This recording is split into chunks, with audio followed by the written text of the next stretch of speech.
Friday, October 14th. I'm Doug Fletcher, and this is What's the Hazard? Welcome. I don't have a guest today, so we're going to keep it short and right to the point. But we do have some really fantastic guests coming up in the future. I have been to 2 conferences over the last week or so. I went over to Des Moines last week to go to the Make You Safe conference. They had a users conference. If you're familiar with Make You Safe, the company that has developed those wearable devices that track any number of different factors, environmental and other factors that relate to the work environment on employees. Really interesting company and a really interesting conference. They had some great speakers. I met some really interesting folks over there, and so they have agreed to come onto the podcast so that you can hear what I heard, which was really interesting stuff. And then yesterday, I actually went to an Encore Safety Network conference here in Omaha. Again, another really good conference. The Encore Safety Network is a group that I collaborate with, part of Ellerbrock Norris. It is just an assembly of like-minded individuals who all believe in safety and who are working to improve and share and collaborate. And so we had a really interesting conference yesterday. Aaron Cerrone, my buddy, was one of the presenters. It always amazes me because Aaron is a business person. He teaches at the University of Nebraska, Omaha in the business department. He teaches process and lean, efficiency and entrepreneurship, things like that. But when he talks about safety, when you transfer the words, quality, operations, process, production, safety, they all seem interchangeable. And so when he talks, he's talking about concepts that he uses in his business course, but they are actually coupled with safety so intimately that simply by changing the words oftentimes, it makes perfect sense. It's incredibly relevant. And so I think that is kind of leads into what I'm going to talk a little bit about today is these, blind spots. Aaron talked about blind spots and being unconventional in our thinking and our approach to, in this case, safety. I think we do develop blind spots. And as a safety professional for the last 35 years, I know that I have safety bias and my training bias in the way that I view things, my perspective on things. So it was a really interesting conference, and Aaron's presentations is always fascinating. So I'm going to get him on in the near future to discuss some of the things that he was talking about in that presentation.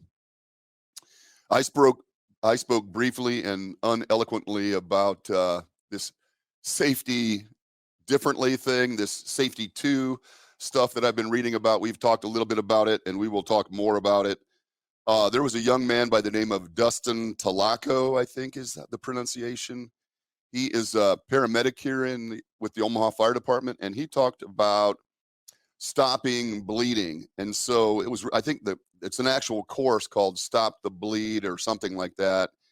But in his off time, in his non-Omaha Fire Department time, he has a company that does training on how to stop bleeding from accidents, from acts of violence, maybe gunshots or knife wounds, but certainly industrial accidents, things like that. And he was showing us how to use tourniquets, how to pack wounds, fascinating stuff. And he mentioned the fact that the majority of deaths related to these accidents are due to blood loss. And so that is something that has to be addressed immediately. Even if the fire department is rolled out, they're on their way. If we can do something to stop this bleeding, the likelihood of a good outcome or a better outcome is significantly increased. And so I was fascinated by his presentation. And so I spoke with him, and he agreed to come on and talk about that as well. Something that I think should be part of everybody's CPR first aid training is this, how do we stop these bleeds? And again, in industrial environments where we oftentimes have puncture wounds or amputations, I think things like packing wounds and tourniquet use, things like that are going to be really critical. So I'm looking forward to getting Dustin on the program. And then the final speaker of the day was Matt Thurlby, the area director from the Omaha area office, a good friend of mine, a former colleague, now the area director. So he's running the show here in Nebraska. Matt is a really articulate guy, very smart guy, Frankly, when I was working for OSHA, one of the best investigators that we had on staff, and I actually learned a lot about the process of investigation and enforcement from Matt. And now, as the area director, I'm sure he has brought that into training the new compliance officers. They have a number of new staff in the office, folks that I don't know, have not had the opportunity to meet yet, but he's very high on. He thinks he has a good crew, certainly an established crew of experienced folks, as well as some of these new folks. So I think things look good for the Omaha area office. It was interesting. Matt was giving a description of, what the area office is doing, some of the emphasis programs that Omaha specifically and the national OSHA are undertaking. Interesting information. But I found it interesting because as most of you know that listen to the program, I have become really interested in this safety differently concept, and some of the folks that talk about that and have written about that. I'm going to talk about a book that I'm reading right now. In fact, Todd Conklin, Sidney Decker, Eric Holnagel, some of these folks, others, really interesting approach to safety, a way to view safety differently. And as I'm listening to Matt, it becomes very obvious to me that why I was a safety one person, Matt, and by no means is this meant to be critical of Matt. He is an excellent safety man. But his perspective is an enforcement perspective, obviously, as the head of the OSHA office here in Nebraska. And as he was talking to the group, he was talking about the fact that, the OSHA citations have increased significantly since certainly when I was there, and they will increase again. They are increasing annually based on the consumer price index and inflationary considerations, things like that. And so, citations right now, 14.5 for a serious citation, 145,000 for a repeat or a willful, significant dollar amounts. And he was talking about the fact that if these numbers concern you, all you really need to do is just comply, just be compliant with the regulations, and you shouldn't fear OSHA. And I remember saying that myself, the best solution is to comply. And as you evolve as a safety differently thinker or a safety two thinker, you realize that it's not always as easy as that sounds. We know that being compliant with OSHA is like the bare minimum required by law. It's like being a C student, which there's nothing wrong with being a C student. But if you want to be an A student, you certainly have to go above and beyond the requirements of OSHA as a bare minimum. But the thought that, just comply is a lot more difficult than I think sometimes me, specifically as an OSHA person, understood. And I think having been out of OSHA now for 9 years, approximately, it has become much more apparent to me how difficult it is to simply comply oftentimes. That doesn't mean you're not going above and beyond in other areas, but to be basically compliant so that an OSHA person could not find something that would be citable during an inspection activity is very difficult, very challenging. So that brings me to the topic today. We were talking, Aaron mentioned yesterday during his presentation, and his presentation was titled Be Unconventional. And he was talking about the fact that in business, certainly, more specifically in safety, we tend to be very conventional, and we tend to develop blind spots to our own work environment, our own programming, things like that. Complacency, you might call it organizational complacency. We talk about employee complacency, and complacency is simply just, I think, self-satisfaction or a comfort level, something like that. But employees become complacent in that they think things are going well, they're comfortable, they kind of lose that edge perhaps. But I think organizations certainly become complacent as well when we think things are going right, things are going well for us, we're not having recordable incidents, everything must be good, and organizations become complacent as well. And Aaron's point was, We all develop blind spots. We all miss things. I know that when we audit, we miss things because of our experience and our expertise and our comfort level, things like that.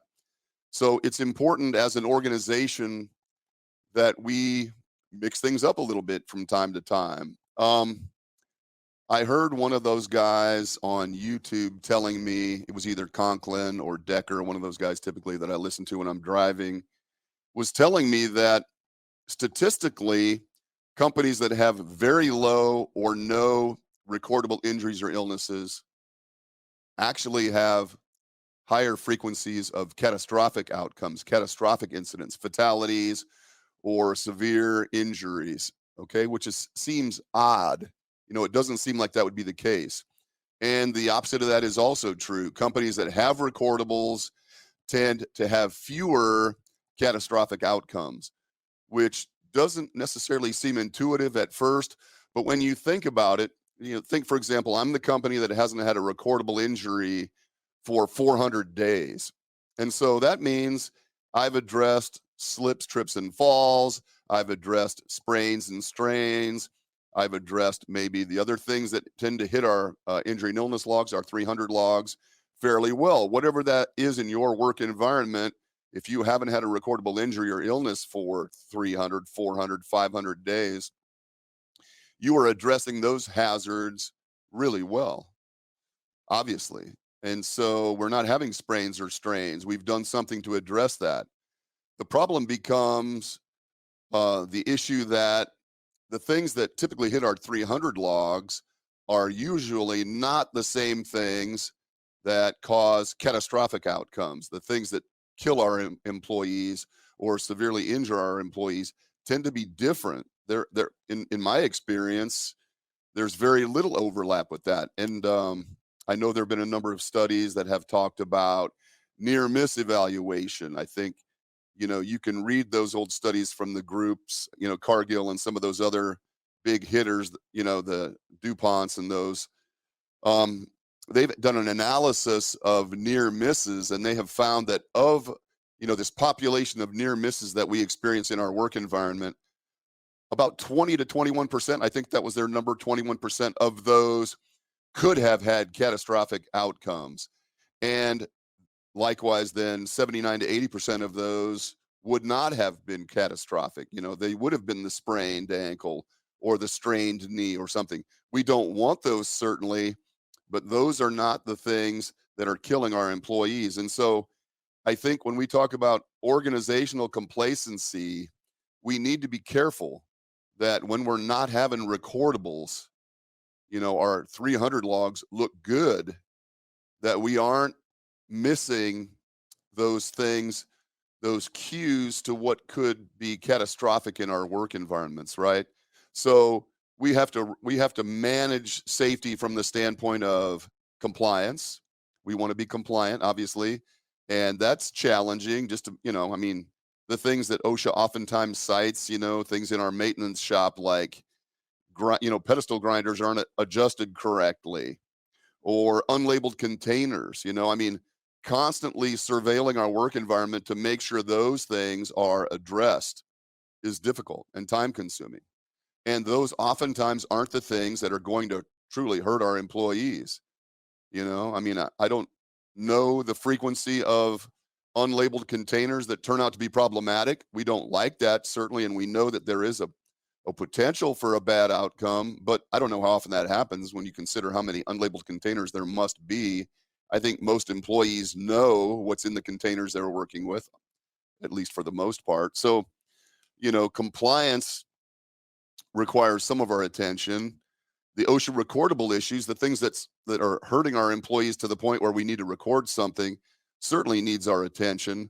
But that third element, that what conditions can evolve in our work environments to lead to catastrophic outcomes, those are the things that we address through preventive maintenance, through housekeeping, programs like that. PSM, if that's your world, and those tend to be different. And so I think this idea of organizational complacency is a valid one, this concern. So just keep that in mind. If you are doing well with your lost time injury rates or your DART rates, if you're doing well with that, congratulations. I think that's fantastic.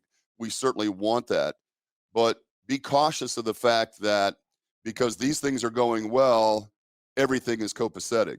I think, as Todd Conklin told me on one of his podcast episodes, the conditions for a catastrophic event exist in every work environment.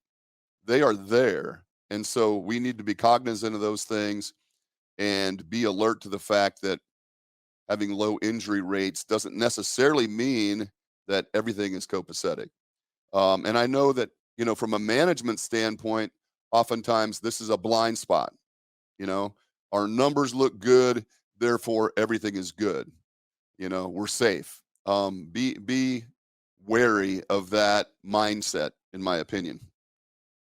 So I want to talk a little bit about a book I've started reading. I mentioned last time I read The 5 Principles of Human Performance by Todd Conklin. Really interesting book. I've read a book that Sidney Decker and Conklin collaborated on. In fact, that book was being given away at the Make You Safe conference last week. They purchased a number of those books and were giving them away, which I thought was a beautiful gesture. This is the book I'm reading right now. It's called The Edo Principle, Efficiency, Thoroughness, Trade-Off, ETTO, by Eric Holnagel.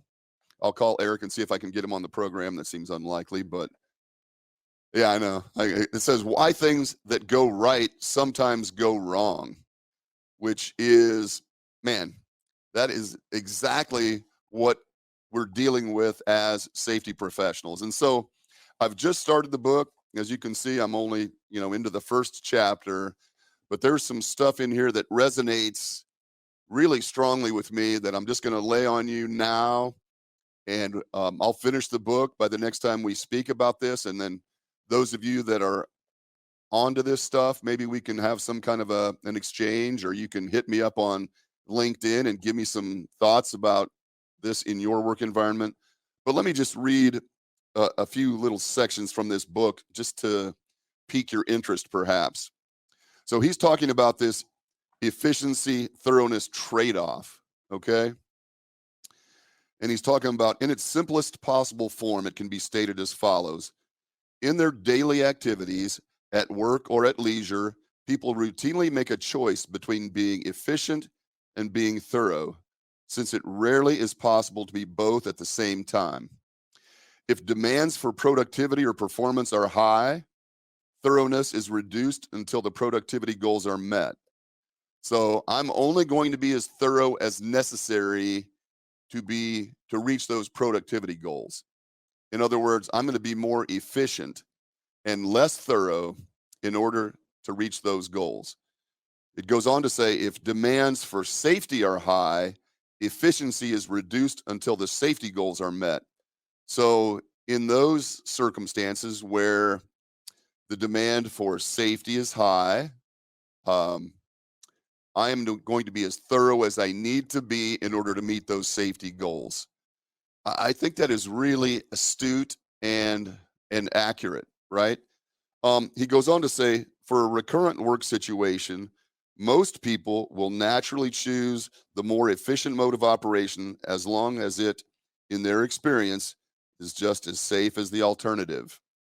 So I am going to reduce my thoroughness and increase my efficiency to a point where I'm comfortable that it's just as safe. And so I'll give you an example. Daily inspections. Let's just take powered industrial trucks, for example. There is an expectation in the regulation that an employee do pre-inspection on this lift before they put it into service for that shift or that day. And I think most of us know that those pre-inspections get blown through very quickly, if done at all. We call it pencil whipping. We see these checklists that are oftentimes on the lift truck, and it's just check, check, check, check, check, check. I rarely, if you ever, see a deficiency. And even then, if there is one, not much is done. And so I think from an efficiency standpoint, when we know we have a work to accomplish, when we know we have a busy day in front of us, we are going to be as efficient as possible. Therefore, our thoroughness is going to be reduced to a point where we feel like it's just as safe. And I think in most cases, you can pencil whip that checklist and the lift truck is going to perform just like it did the day before. And so I think your perception as the operator is oftentimes going to be then that everything is just as safe as it was yesterday. And I really don't need to do a thorough pre-inspection of this equipment. And I would agree with that. I do the same thing, right? I mean, I think, oftentimes, we laugh about, our women running our cars out of oil or something, and maybe that was a horrible statement. I don't know. But the fact is the car ran fine yesterday. And so I jump in the car and I drive without giving, thorough consideration to the condition of the vehicle. There have been times when I've jumped in my car and driven down the road heading out of town and realized, crap, I'm out of gas, man. I mean, my gas light's on. I got to stop and get fuel, So I think, again, that efficiency, thoroughness trade-off is extremely valid, and it exists in our work environment all the time. The last thing I want to point, he goes on to say the ETTO principles in practice. It is clearly necessary for an individual or organization to be both efficient and thorough. It is necessary to be efficient because resources are always limited, and in particular because time is limited. But it is, it is likewise necessary to be thorough, both to make sure that we do things in the right way so that we can achieve what we intend and to avoid adverse consequences, as I underline that because that's an important statement. More concretely, an efficiency thoroughness trade-off can happen for one or more of the following reasons. Limited availability of required resources, especially limited time or uncertainty about how much time is available. So that efficiency thoroughness trade-off based on time constraints. And I think we all know that's true. Okay. The natural tendency, or indeed human propensity, not to use more effort than is needed. And I think that's an efficiency model that we have developed as human beings, that I don't want to expend more energy than necessary. I think this is, if you read that book on habits that I've talked about in the past, they talk about the fact that habits develop as a means of saving, mental energy. Okay. We develop habits so that we don't have to think our way through every step of every activity and burn that brain energy. So habits develop just like this efficiency develops, out of a methodology for saving energy and being more efficient. A need, often implicit or unstated, to maintain a reserve of resources in case something unexpected happens. Social pressures from managers, colleagues, or subordinates, for instance, to do things in a certain way or by a certain time. Organizational pressures, for instance, a conflict between official priorities, safety first, and actual practices, be ready in time, or lack of resources. And then finally, individual priorities, habits of work, ambition, etc. So I just find this fascinating, and I think that those of us that are evaluating and responsible for safe work activities, working safely in our workplaces, need to realize that this efficiency thoroughness trade-off is always there, and our employees are adaptive, of course, and they're going to make adaptations to these pressures on time and resources by being as efficient as possible, and still being as safe as they perceive need be. So, when Todd Conklin talks about context drives behaviors, I think that lends itself directly to this ETTO principle, that our employees are going to find the way to be most efficient, most resource conservative, and still be as thorough as necessary to be as safe as they perceive as necessary. And so these are huge. I don't think, again, employees are not doing things unsafely intentionally. They think that they are being safe as well as being as efficient as possible. And so again, this is the challenge that we have to deal with as safety professional. These concepts, these mindsets, these tendencies of employees. And it's easy to say, fill out the checklist, do the pre-inspection every day thoroughly. We expect that of you, but is that really what we're saying? Is that really what we're asking? Is that really a reasonable request of an employee who is gauging efficiency? I think that's, man, that is a challenge that we need to delve into more, talk about more. And so as I get through this book, maybe Mr. Holnagel or Dr. Holnagel will have some answers for us, how to strike that balance correctly, and we can talk more about it. But in the meantime, this is the book I'm talking about that I'm reading right now. I make no profit from the sale of this book unless Mr. Holnagel wants to send me some, which is unlikely. The ETTO trade-off, that's going to be me promoting his book and him not sending me any money. I think that's going to be the trade-off, which is fine. I just think it's an interesting read, something that we need to be talking about and considering as safety professionals. So take a look at that book. Like I said, the lineup coming up is going to be fantastic. So don't let this episode turn you off to the podcast, which it certainly could. But coming up in the future, I've got 4 or 5 incredibly articulate thinkers about workplace safety and health, about efficiency, about process improvement, and about stopping the bleed, which I think is also going to be interesting. So have a good weekend. Be thinking about these things, your evolution as a safety 2 thinker, on how we can make that jive with our safety 1 backgrounds and safety 1 expectations. We have to be compliant. There have to be controls, but we also need to expand our horizons a little bit. As my buddy Aaron would say, be unconventional. I'm going to close with this. I did some training earlier in the week for a client of mine. We were talking about slips, trips, and falls. And so I just pulled out some old information about slips, trips, and falls that I had from my OSHA days.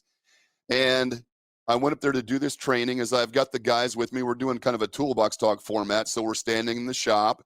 They're all busy working. I draw them away from their work. They're sitting there thinking, I got work to do. Let's get this over with. And I kind of go through the same old song and dance about slips, trips, and falls, okay? About traction and friction, about obstructions and housekeeping, you know, liquid on the floor, oil on the floor, that kind of stuff. And as I'm doing the training, I know that it sucks.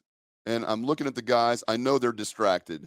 They are thinking efficiency, right? They've got work to do. They don't want to have to be there late. And I'm listening to myself talk, much like right now, thinking, I need to approach this in a more unconventional fashion because I don't think this is resonating. And I think when we all look at blind spots in our programs and in our training and those kind of things, I think we would realize that, maybe this complacency is ours, not our employees. Maybe we're the ones that need to look at these things and make changes, okay? Find an unconventional way to convey this information or to ensure that our programming is useful. All right. So think about that. Have a great weekend. Keep doing what you're doing. This is really important work. Every time I go to one of these conferences and I meet like-minded professionals who are engaged, who are evolving, who are learning, it restores my passion for the work. So keep doing what you're doing, keep learning, keep expanding and evolving, and talk to you next week. Thanks, everybody.